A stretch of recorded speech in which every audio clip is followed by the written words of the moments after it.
This is Straight Talk with the native Greg Fann, the preacher man, and his sidekick Shanan Jones. Frank discussions of issues affecting the ATL, Fulton County, the state of Georgia, the nation, and around the world. And now, here they are, live and in living color, the team of Jones and Fann, the preacher man. Welcome today to Straight Talk. Miss C. We finna start Straight Talk, Miss C. Hush. Somebody calling your name. Oh, Lord. Well, welcome to Straight Talk with your to the great fan, the preacher man, and Shanan and Miss C. And Miss C, we're so glad that you could join us again this week. And Shanan, welcome back. Well, thank you. So glad to be back. Hey, listen, this is a real program here, and we got some real people, and we have great chemistry together, and we really have a lot of fun. You know, last week we were talking about Putin and how Putin, Shanan, received all our equipment for COVID, and how he told Trump not to tell nobody, and Trump didn't tell nobody.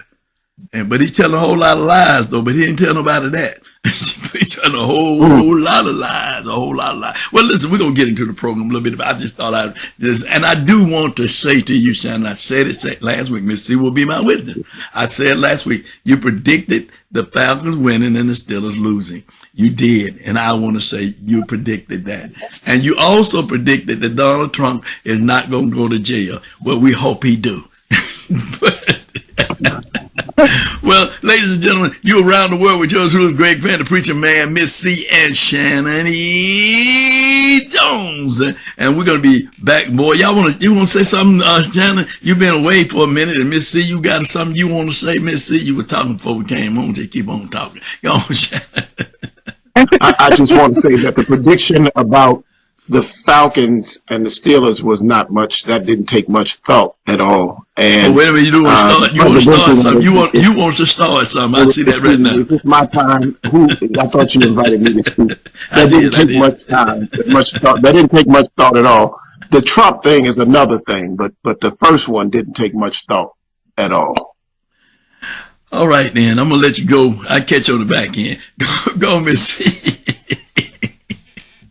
Miss C. Well, I just thank you for letting me join you, and as we talk about world situations and local situations, and we did have a lively conversation last time, and I'm looking forward to another lively session now. All right, well, we're going to come back on the other side with Miss C, and she's going to have news and information. Right, Miss C? Right. We'll be back on the other side. Hi, Miss C here with your 3-minute news blast or more or less. Hey, Bishop Greg. Hey, Pastor Shanan. Good to see you all again. Hey, listen. I have some information I want to share with you. But first thing I want to tell you that this is Breast Cancer Awareness Month. And if you have not had your mammogram, you should. Please do so as soon as you can. It does save lives. And I'm a 4-time cancer survivor. And I did not have breast cancer, but early detection was the key to my survival. And so I say to you, if you've not had a mammogram, please do so. Okay? Now, listen. Turner Chapel AME at 492 North Marietta Parkway in Marietta will sponsor their 2024 College Fair from 11 to 3, November the 2nd. Step into your future at our 2024 College Fair with over 30 esteemed colleges and universities in attendance. This event is your gateway to academic excellence and limitless opportunities. Call the church at 770-422-6791, or you can get more information on their website by logging into turnerchapelame.org. The 14th pastoral anniversary of Bishop Darrell McCrory and the 20th church anniversary of the Empowerment Family Worship Center will be held October 20th and 27th. On October 20th at 3 p.m., it's Family and Friends Day with Overseer Kasim Hamilton as guest. On October 27th at 5 p.m., it's fellowship night with Bishop Latimer Rains with a message. Impact Empowerment Family Worship Center is located at 3480 Greenbrier Parkway in Southwest Atlanta. Now listen, it's finally here. It's time to vote, okay? And there's an organization that's offering free rides to the polls for seniors, and you can call them at 800-874-1541. That's 800-874-1541. We've been talking about voting. We've been talking about registration. And so now it's time to vote. Let your voice be heard. It's your time to vote, okay? If you, hold on. I had a call coming through. I'm sorry. Anyway, be sure you vote, okay? It's important. Let your voice be heard. All right? And let your choices and don't take this thing lightly. That's what I'm trying to say. And I can't really find the words, but vote, okay? And listen, in the meantime and in between time, may the Lord God bless you real good. All right, Miss C, thank you so much for news and information, and thank you for being with us live. Miss C. Nothing like live. Ain't nothing like live. Ain't nothing like that. Miss C, let me ask you a question. Let me ask you a question before we move from your news and information. How do people get to you and give you news and information to share on the program? I know you announce it each week, but can you just tell them, how willing you are to do the information and news? Yes, and you know what? I'm glad you asked that, because I forgot to put that on the end of my little session there. So you can contact me by email. That is straighttalknews1362@gmail.com. straighttalknews1362@gmail.com. All right, Miss C. And Miss C, listen, don't forget it the next time. I won't have to tease you. All right, okay. Shanan. Hey, we're glad to have you back, man. We're glad to have you back, Big Papa. Big Papa, I'm glad to be back, Bishop. Oh man, you have our prayers and sympathies and condolences, your father, on the loss of his brother. So we're definitely praying for you and your family, because we know that earth has no sorrow that heaven cannot heal. But let's talk about what's going on around the world today, with what's going on with Israel and Hamas and that area over there. Well, I think first and foremost, America perhaps needs to stop sending over equipment to help in that war. It's time for this war to end. The Holy Land is being desecrated, excuse me, and it is, I think that the point has been overmade, and there's just a lot of innocent life that's being lost, and the remaining hostages, because many of them have been killed, and perhaps not all of them by Hamas, but by the bombardment that has barbarically been unleashed.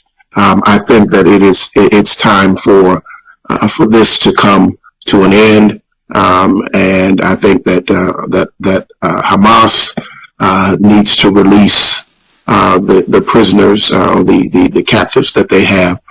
We are now talking about Iran. We are now talking about Hezbollah. There have been weeks that went by that we were not talking about Hamas. And then a report came that America was sending over equipment and sending over military personnel, albeit reportedly a small detachment of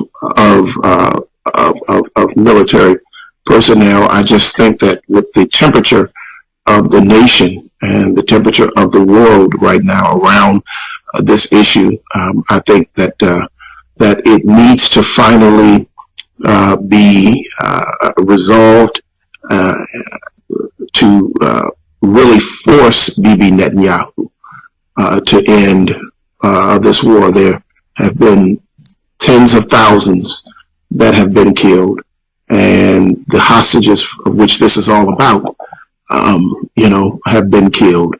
And we don't want to match numbers to numbers. I don't like that. I don't like to say, well, they took 1,000, so we killed 100,000. I don't say, is 100,000 lives more valuable than 1,000 lives? Well, I don't want to say that. I think one life in the construct of war is one life too many, and I really think that this needs to come to an end. Right. All right. Your point of view, do you think it needs to come to an end? You think it's gone too long? Or what do you think? Well, I'll tell you, honestly, I am not good when it comes to foreign affairs and things that are happening. And the reason being, when I see things like that come on the news, I usually change the channel because it disturbs me that these things are happening, and I can do very little to change. And so I'm not well versed in what we all are talking about, and that's why I'm listening attentively, so that I can understand. Okay, I think one is that from a human factor, being from a moral factor, as Shanan said, one life killed is too many. And we have the same thing going on here in the United States. Let's just be clear about it. It's not a war. It's a war of taking lives of people by all these guns and gun violence. Today, and both of you are familiar with this area at the corner of Dotson and Camilton Road, in that plaza there. It was, I don't know who got killed over there. Maybe there was so many police over there because someone got killed over there in that plaza. I mean, we're talking about around the world, but in our backyard. We're seeing it over and over and over again. It's not decreasing, it's increasing. And it's because people are getting hold of guns, and it's like, it's not the love message, it's the hate message, it's the I'm going to kill you message. I'm going to take your life. And we grew up in an era where it said, if you can't give a life, you don't take a life. According to what the Word of God said, that's not killed. If you can't give a life, don't take it. But that message has been lost in our society today, because the first thing we hear on the news is that someone has killed somebody, someone has taken someone's life because of guns. So we're at war here in the United States with ourselves. So this is a reality of what it is. And many of us being held captive in our own homes. We talk about hostage. We're being held hostage in our own homes because of things that people are doing in our society with these guns. People in their houses and they taking care of their families, and they got to be ducking bullets because somebody is shooting into their house, and they're not shooting their house because of them, but they done made a mistake and shot up your house looking for somebody else. So, these are things that I think, Cynthia, that you can really hone in on because you deal with that on a day-to-day basis. So, as Shannon's talked about around the world, what's going on over there, but we got things going on right here in our own home. But when you mention guns, I sit and I wonder. I listen to the news and I hear all these different proposals, and politicians, they propose this, and civic leaders, they propose that, and I wonder, what is the solution to gun control? Is it, taming the mindset of people, starting with little kids, when they're little? Is it in the education of what a gun is and what it should be used for? And, just a lot of things that I think about. What is the solution? Now, I'm the kind of person that when there's a problem, I like a solution. But this is one time that I can't think what is the solution. And, and like you say, it is getting worse. and we are hostage in our own homes. I'm one of them. There, after a certain time, I don't go out the house, and I've heard a lot of people say that, and that shouldn't be. But what is the solution? Well, that's a question to be answered, and it cannot be answered by the politicians. I'll just be honest with you, because because you got the NRA, the guns, the right to bear arms. You have all these people that believe in guns, and guns are all right in the right place when they're used in the right way. And I'm going to let Shanan jump in and talk about that too, because, this is a real issue in our society, and we've been addressing it. We've had gun buybacks, right, Shanan? We've had gun buybacks, and cities have bought back guns, and they buy back the guns, and then there are more guns that are being utilized by young people taking guns to school. We just saw on the news where the father and the son are now being indicted for what happened at the school in the Bartow County. So I'm just saying, these are things that are really, really, kids are scared now. Parents are scared because this thing is not getting resolved. It's getting worse. So Shannon, I'm gonna let you jump in on that, and then we're gonna talk about some other things as is going on around the world. You muted yourself. You muted.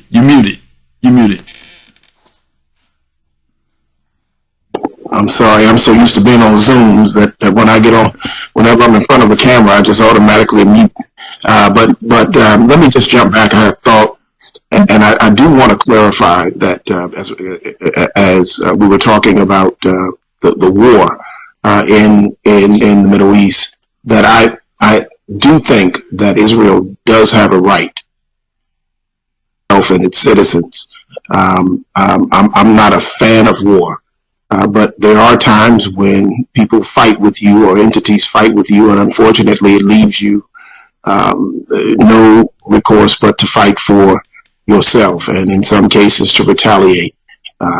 We did not begrudge America to go after bin Laden, and so I would not begrudge Israel to go after those who tormented and hurt them, and if they have intel that will come. I just think that there's been an awful lot of life lost, and I think that it must come to an end. When it comes to the guns and the violence in our culture, we are becoming a nation of gangs. When I was a little boy, when I was a child, my family is from Chicago, and Chicago is homeland to many of the gangs that have spread throughout the country today. Some of the most fiercest gang leaders started in Chicago, and many of the gangs that are out now, even the Bloods and the Crips and the Pyros and all that, derived from the Blackstone Rangers and the gangs of Chicago. But those gangs began primarily as social organizations. There were some criminal element to them, but they were really designed for community uplift and safety. And then what came out of them, brothers left some of the gangs and joined the Panther Party and all of that. And that produced a political class. And then there became a perversion of that. And we started to see that to spread even in our music. When I was, in the late 90s, I was joined with my brother. We had an organization in Harlem called Conscious Hip Hop Activism for Necessary Global Change, which was Operation Change, or the Change. And we were fighting about the lyrics and the violence that was coming into the music that was changing the tenor of hip hop and really spreading this gang culture, this perverse gang culture. Well, in our nation, we're starting to see now that even in our political discourse, when you were in office, or when you were both young folks voting for the first time, there was far more bipartisanism than there is now. Someone might have had a bad idea, but they weren't a bad guy. Some woman might have had a bad idea, but she wasn't a bad person. And now in the kind of violent gang culture that we're saying everybody is bad if you're not in our gang, if you're not in this gang, and it's moving into our political class, if you're not in this side of the party. So you can be in the party, but what gang are you in the party? Are you in the log cabin party? Are you in the MAGA party? Or are you in the far extreme progressive party? Or are you in the moderate party of the party? So we are moving into gangs, and we are adopting the language that became that evolved out of this kind of negative gang culture, this Hollywood-esque gang culture, the language of violence. And so a Trump is possible today, and a Reagan would not be possible today because of the gang culture that has come into our country. And so the violence is just an offshoot of that. The guns are an offshoot of that. If you go from having a bad idea to being a bad guy, to being a threatening lady, to being someone who's not in my gang, then pretty soon I can produce from my talk and my discourse about you, I can produce actual violence and threat of you. And so Trump goes to a rally and Republicans try to kill him. Trump goes to play golf and some Republican tries to kill him. And it's all a part of the violent subculture that this country has come into while we are decreasing faith. While faith is not being discussed in any party, other than the pervasion of this perversion, of this of the evangelical political class. But outside of that, faith is not central. One side hates, hates traditional values, hates the values that we espoused and that produced all of us. One side didn't want to hear anything about that. One side wants to be completely progressive and wants to deconstruct everything. Another side hates that they are that way. And so then they want to attack them, and they go to far extremes like Project 2025. And so that's where we are today. And it's all interconnected. As Dr. King, and I'm quiet with this after this, Dr. King said that we are all tied in a garment of mutuality. And so all of this is interconnected. What affects one directly affects another indirectly. Well, today, what affects one directly affects another directly. And that's where we are in this culture. So you won't get rid of gangs, and you won't get rid of guns, and you won't get rid of violence, and you won't get rid of all of this as long as it is necessary to continue to progress the culture in the way, subculture and the culture in the way that it's moving today. Right. Thank you so very much, Dr. Jones, for your analysis of the paralysis. Thank you so very much. But I want to just, unless Cynthia want to jump in and say something, you want to say something there, Cynthia? Not at this point, because Reverend Jones said it so eloquently. In talking about the gangs, and it is a gang culture, and it all scares me, and it makes me pray harder, because I know it's in prayer. And and that's one thing that we're trying to do at our church, is we're trying to involve college students. We have this organization called The Vinery, trying to interest college students in coming back to the church.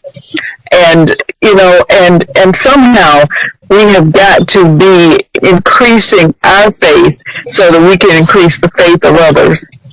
And I really believe that is going to be one of our strongholds, is our faith. Well, I know you didn't have anything to say to that, but you said a lot. But I wanted to. The question is, do you have anything you want to say? No, I don't. But the next thing you know, we got a documentary dissertation. guilty of that. We're guilty of that. Oh, I don't think I am. Oh, but by the way,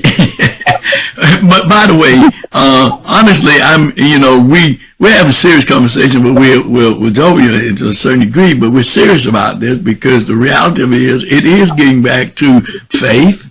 It's getting back to belief. It's getting back to moving to believing in God and fearing God, because there is no real fear of God anymore. It's like, I've said before, I asked the young people in my church, two young people, I said, do you believe in heaven? Do you believe in heaven and hell?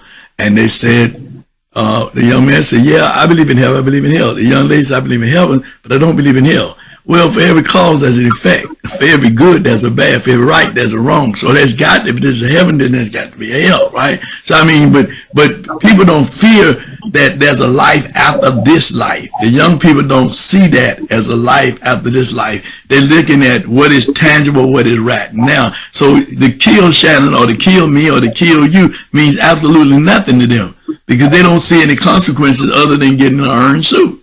And getting in an orange suit and going spending time in jail and coming back out with a badge of honor saying that, hey, listen, I went to jail. Yeah. You want to say something, Sam? What you just. Are you in school? I want to say it before I forget it, because you made me think of something. How can we make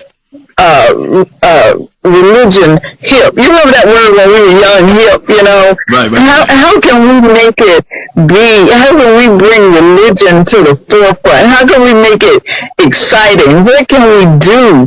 Because I think that the religious world is too quiet on a lot of subjects. And I think that if we had more enthusiasm for, the way we talk about, real politics and guns and stuff, if we had more enthusiasm for talking about the Bible and God and his son, Jesus Christ, how can we elevate that? I really feel like the religious world is too quiet on our situations.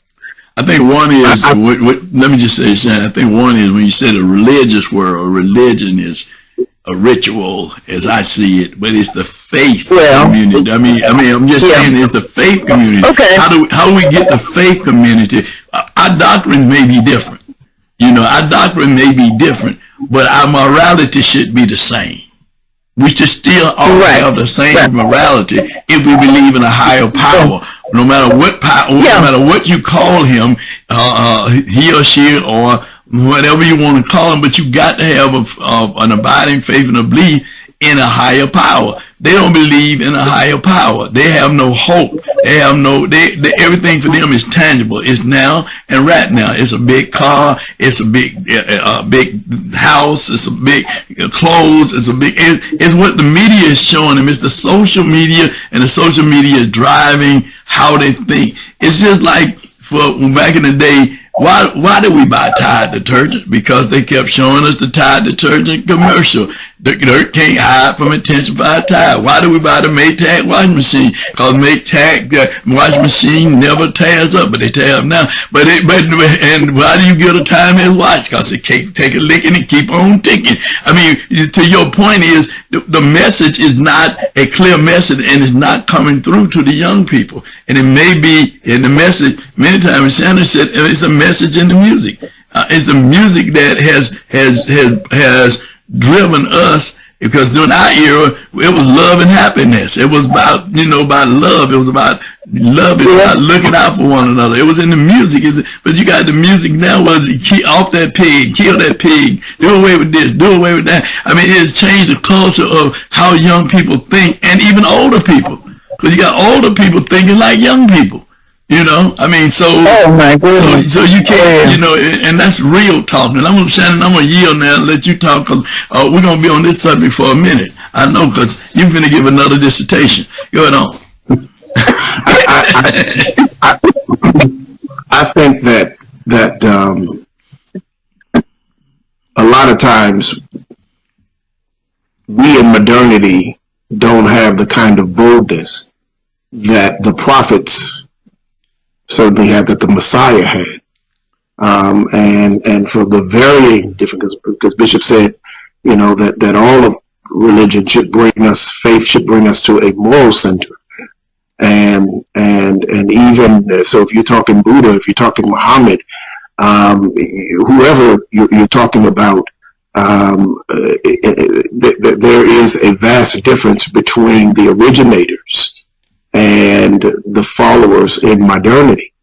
I mean, when we talk about Paul was writing letters, but he did more than write 27 letters. I mean, Paul was busy working to establish the church, and he was busy working, and the church were people, and he was busy working to establish it. When we talk about Jesus, I mean, half of the Christian world would be just insulted by Jesus. I mean, to see who he was willing to love, who he was willing to visit with, who he was willing to sit with. And we would be asking him, a large, vast portion of the Christian world would be asking, why aren't you judging them? Why aren't you analyzing them? Why did you let that man why did you let him just pick up his mat and follow you? Why didn't we talk about all the years that he had no faith, that he didn't move? Why did you just cast those demons out of Mary Magdalene and let her keep going? Why did you stay with Peter, go reinstate Peter, who turned his back on Jesus? He backslid from Jesus. He walked away from Jesus, and you loved him and you reinstated him. We would be insulted, many of the Christian world. And I really think that religion is really not to be preached as much as faith is to be demonstrated. It's really about doing the faith. We don't need to do anything any different than Tutu did to make all those young people stand with him in South Africa. He didn't wear slip jeans. He didn't preach in T-shirts and gold chains, and he didn't drive Bentleys and all that. He just got in the street and placed his body in the struggle and preached a theology to the world of love. And he was willing to die to preach Christ, to really exhibit Christ in the world. The great mystic theologian Howard Thurman says that there is the religion that is about Jesus and there's the religion of Jesus. And I think that we are busy proclaiming the religion about Jesus instead of demonstrating and doing the religion of Jesus. And when we do that, we don't have to try to be, all these slick consultants coming in saying, we'll cut the lights out in the church, make it dark, bring guitars in, do this, take off the robes. If you want to do that, fine. But that's not what makes the gospel relevant. What makes the gospel relevant is that in this world you will have tribulation. But take heart. I have already overcome the world. In other words, be willing to place your body in the struggle. Be willing to talk about the serious issues and stop judging as much as loving. It's rough to love. It's easy to tear down. I mean, you see someone build a building, it take them forever to build it. And then they get the news camera out 30 years later and they say, we're going to tear it down. And in 1 minute, boom, it's gone. So easy to deconstruct, but it's harder to construct. Jesus calls us to construct. Faith calls us to construct. And faith without works is dead. And I would argue that in modernity, that scripture could say something like this. If you want to be hip, if you want to attract the young people, the Imago Dei, those created in the image and after the likeness of God, who have within them a beacon that connects to deity, that connects to God. It's in them. That connects to a moral center. It just needs to be turned on. And something on the outside has to grab something on the inside. And when the church comes outside of the four walls and makes sanctuary at the intersection of faith and society, as Tutu did, as King did, as all of our great religious leaders have done, then we'll see young and all people run to the church in throngs, because he prophesied that every knee will bow and every tongue will confess. So let them keep living. Let hell keep spreading around us and keep pressing up, and truth crushed to the ground will certainly rise again. That's what I think. Well, thank you so much, Dr. Jones. As you said that, there's a song that's sung in the church. There's something on the inside, something on the outside moves something on the inside telling me to go ahead. Something on the outside is moving on the inside that's telling me to go ahead. Yes, Cynthia, go ahead on. I'm going to give you the floor. I'm going to yield it to you since you ain't got nothing to say. Go ahead on. I just wanted to ask Shanan a question. Those leaders that you named, how close are our leaders today in being like they were then? You know, you mentioned Bishop Tutu and others. How close are our leaders, our leaders, into being the same kind of people that they were? I think that the leaders are far more closer than we give them credit. I think that the world has shifted in a way that there's a lot more distraction today. That we didn't have to wait and for 30 minutes see what was going on in South Africa on 3 channels, or we didn't have to wait to see what was going on in Selma on 3 channels, or listen to a radio station in between work hours if we had the opportunity to be able to listen to that in between work and in the evening. I think that there is a great amount of distraction. Now, in that distraction, some of it has even come into some of the would-be prophets and preachers, and so we have to kind of detox ourselves from all this and grab the main thing. And I think that out of all of this, the main thing is the gospel preached. The main thing is faith in the center. But as long as you've got Greg Fanns, as long as you got Aaron Lackeys, as long as you got Shanan Jones, as long as you have so many of our colleagues, Tim McDonald, Jasper Williams, and all of us in our own way are connected. I think Tutu would have grabbed all of us and said, "You come with me. There's something about you I like." But we're fighting today in a way that Tutu did not have to fight to Dr. King. Could you imagine? Dr. King would take young people and have them trained in civil disobedience and teach them that they would have to have dogs attacking them. That was done to draw attention to the need. That was done because LBJ said, "You make me make some changes. You make me sign a bill." And so Dr. King went back and said, "I will make you. I'm going to give you some of the best TV that you've ever seen, because this is what people are living through every day." But could you imagine that we would have to look at that and all of what's going on today? It would be lost in translation, because we're still seeing young people shot down by police officers today. We're still seeing marches today. We're still seeing the proverbial dogs being sicked on people. But at the same time, we're seeing people who used to march together sicking themselves on one another.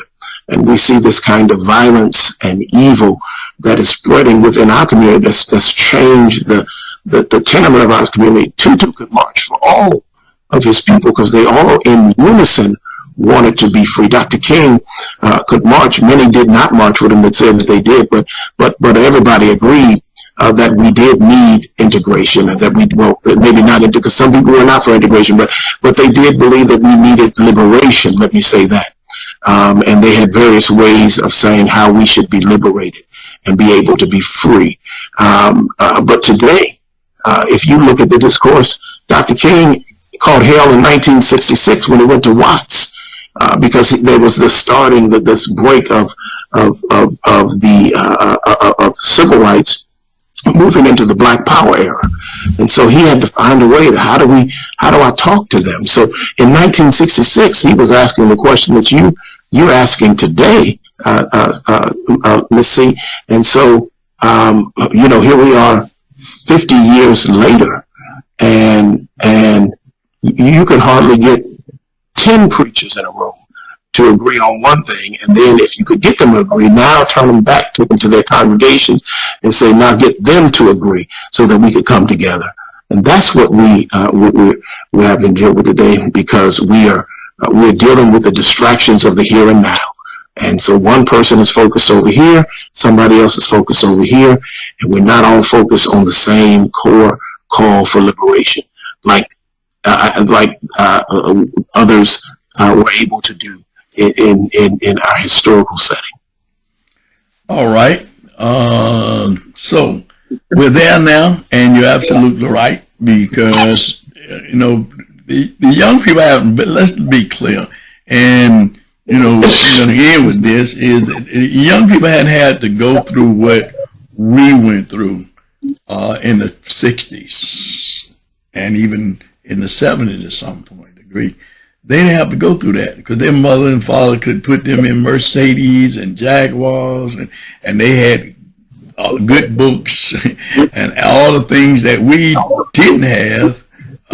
They did have. They don't know about the struggle. They never had to really struggle. What they call as a struggle ain't nothing compared to the struggle that we had, because they've had the good life, but they don't understand that they've had the good life, because there's no way possible, Shanan, that I could have went into a store at 18 years old and bought a gun. There was no way possible that the things that they doing that I could have done when I was that age. Couldn't have done it. Couldn't done it. I mean, and that's just real talk. I've seen our city change tremendously, but there were stores downtown, even as kids, we couldn't even go in. And go through the front door. We had to go through the back door as kids. We had to go through the back of the bus, not the front of the bus, as kids. So they don't know nothing about that. Many of them never rode a bus. They don't know about it because they've been riding mama's daddy's car. They've been had a car.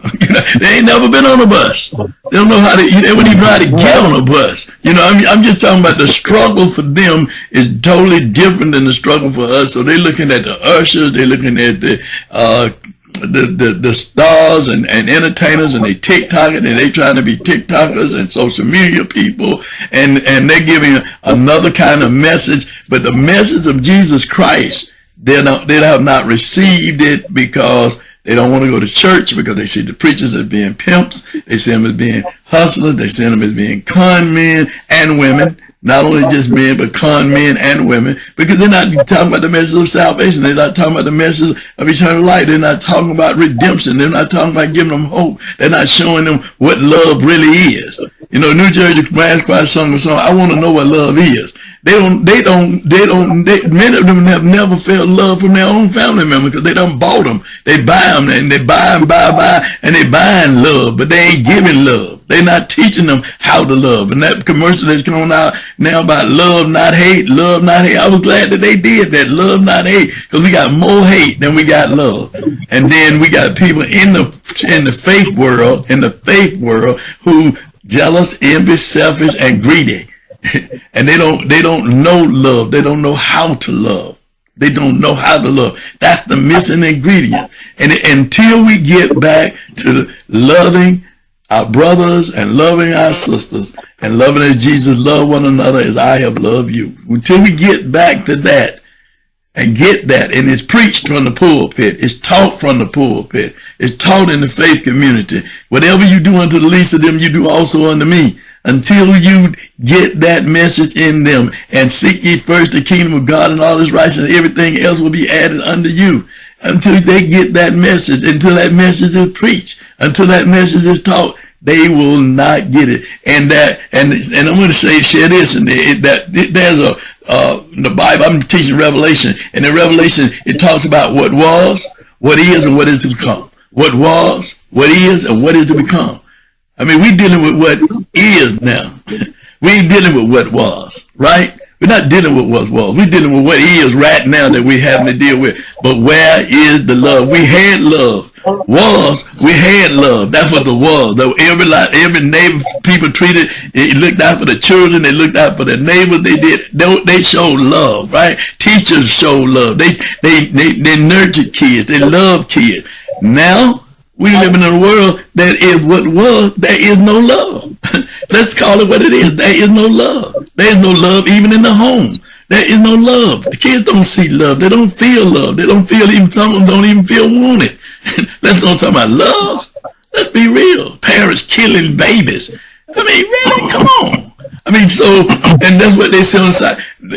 Or yesterday, I saw the news, and you probably saw it too up in Cobb County. This little girl getting off the school bus driver let her off 3 miles away from where she lives.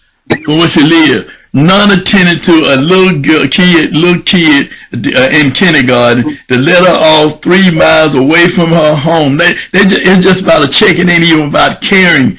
You should know that this kid does not get off of this bus stop. Really? Come on. I mean, I'm just talking about love. Where's the love? You got people going to movie theater.